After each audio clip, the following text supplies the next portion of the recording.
नाश्त्याला काय त्याला सवय लागली, नाही बोललं तरी बरंच बोलायची सवय लागली. त्याला आम्ही बोलत नाही, त्याच्या तोंडाकडे बघून नाही लागत. पण आता त्याला एक ओबीसीच्या जीवावरती राजकारण करायची सवय लागली, पद मिळवायची सवय लागली. ओबीसी साठी काहीच नाही करण्याची त्याची कायमची भूमिका आहे. फक्त ते दिखावपणा करतो. इतकं नाट्य आहे ना, देव नाटकात बी होता वाटतं, तमाशात नाटकात काय तरी वाटा देऊ पाहिजे ती असं बेस्ट त्याला पाठ टाकायचे नाटकात.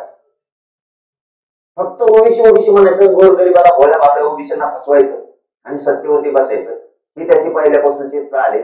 काही करत नाही. आमच्यात काही बोलायला त्याला गरज नव्हती, आम्ही त्याला बोललो की नाही. आता बोलायची काही गरज होती का त्याला? त्याला काही घेणं आहे का? आम्ही आमचं कायदेशीर मागतोय, हक्काचं मागतोय, आमच्या नोंदी सापडल्या, याच्यापेक्षा आणखी काय पाहिजे? आणि मी राहणार आहे बाबा, तुला तुझ्या विरोधाला तुला माहितीये, तो विरोध केल्यामुळे ओबीसी तुझ्यापासून तुटल्याला.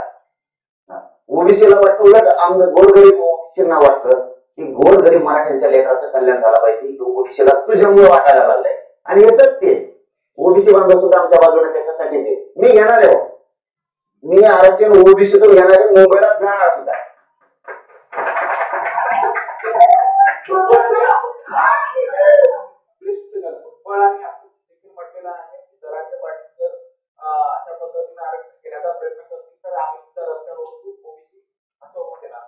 तुला काय आलं दुसरं त्याच्याशिवाय? तू माणसात माणूस ठेवला नाही मराठ्यांचा ओबीसीचा.